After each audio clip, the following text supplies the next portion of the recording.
I assume there are not many ways to learn about a cheating wife. I danced with Marcy Blaine at Harvest Moon Dance at the club where my wife and I are members. That's Southside Golf Country Club, one of the most fashionable clubs in Chicago. Such unusual things make Lucinda happy, and I have the money to make her happy. At least, I hoped she would be happy. In any case, Marcy is one of Lucinda's closest friends. She and her husband Charlie shared a table with us, and he was not a good dancer, so I played the role of a nice guy, giving Marcy a chance to hit the dance floor. We glided across the floor, both of us cheerful, just relaxing, and I said, "You and Lucinda have definitely been spending a lot of time at the gym recently. Are you both preparing for a marathon, or just trying to get even better than you already are?" I was just making small talk, giving a compliment. Marcy and Lucinda are indeed both magnificent-looking women in their 30s, compared to my 40-something years, with long legs and stunning figures. But Marcy surprised me. She didn't react and, without thinking, said, "God, Dave, I haven't been to the gym in weeks. I don't know why you." Then, belatedly, she must have realized she said something wrong.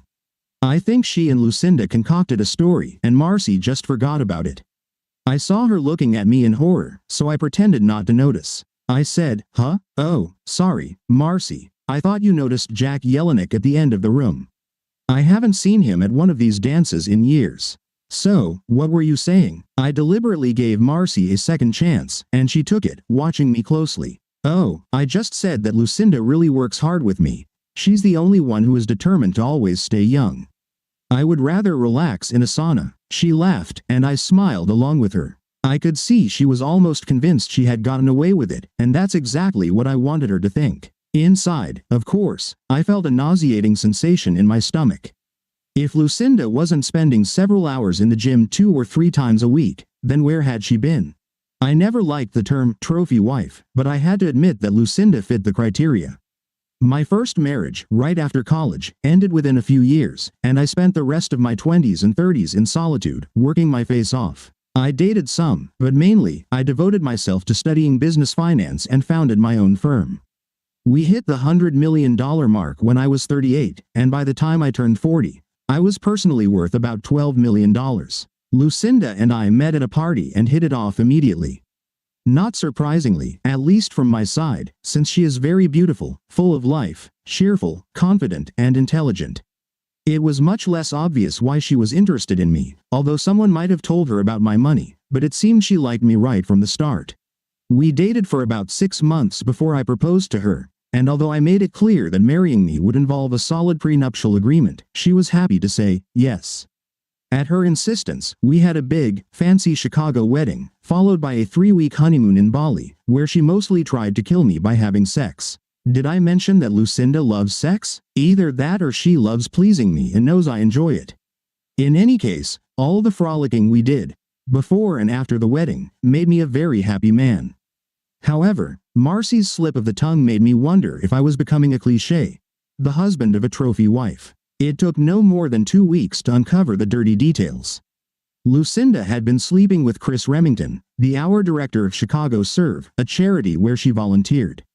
Lucinda didn't want to work full-time after we got married, which suited me fine. Apparently, they spent several months sweating it out in the bedrooms of various fashionable hotels.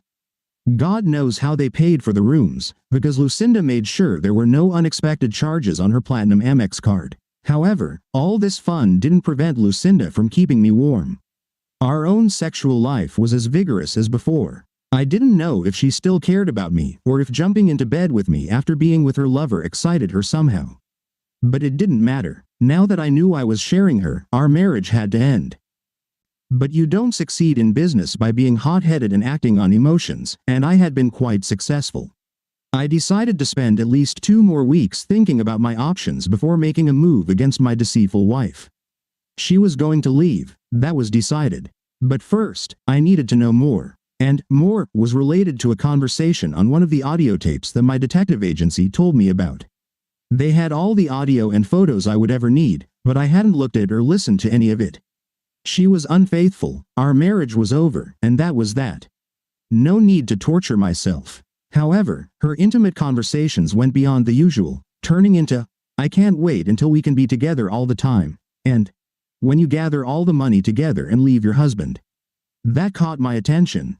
So, I conducted a discreet investigation and checkup. It turned out that in the last 4 months, my loving fiancé had managed to siphon off over $230,000 of my money. She made regular ATM withdrawals, not too much at once, but far more frequently than before. And she was buying dresses, shoes, and accessories on her Amex card. I never restricted her budget, and then quietly returning them for cash. I know, stores shouldn't allow this. I suppose Lucinda had a deal with them, either because she was such a good customer or because someone was getting a kickback.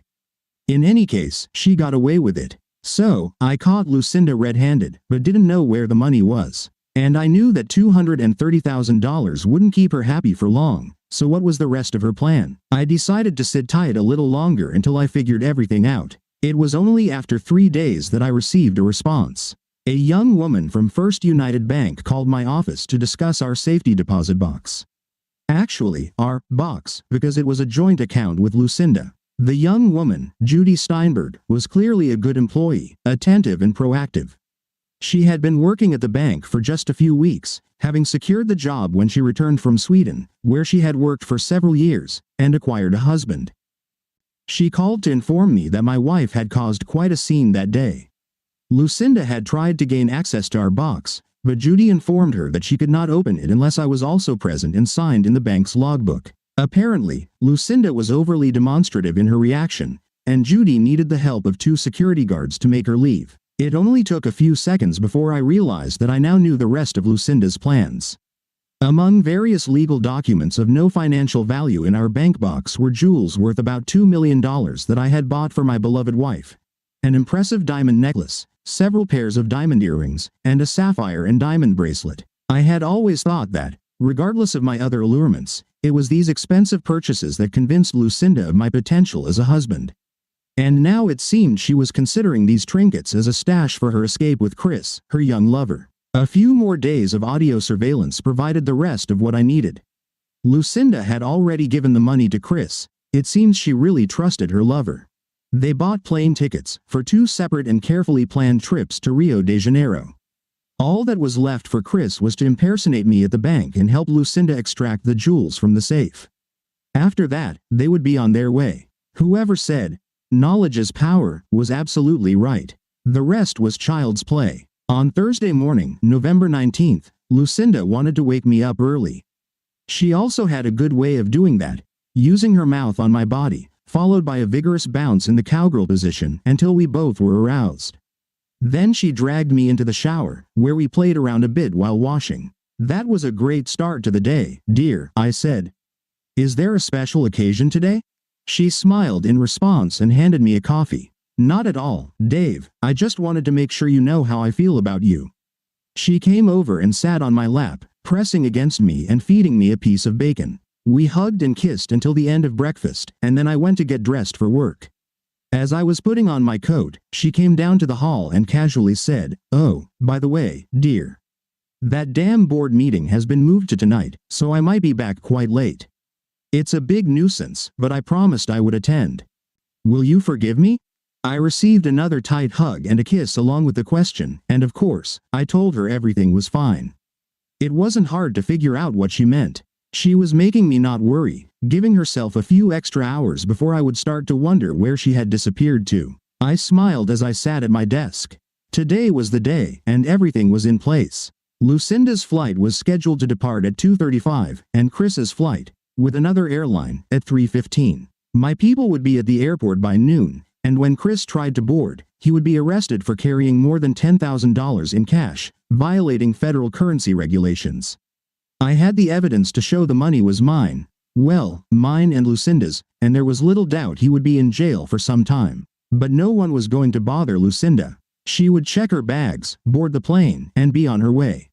About 19 hours and 4 flights later, she would land in Rio, ready to start her new life with Chris, a large amount of money, and plenty of valuable jewels.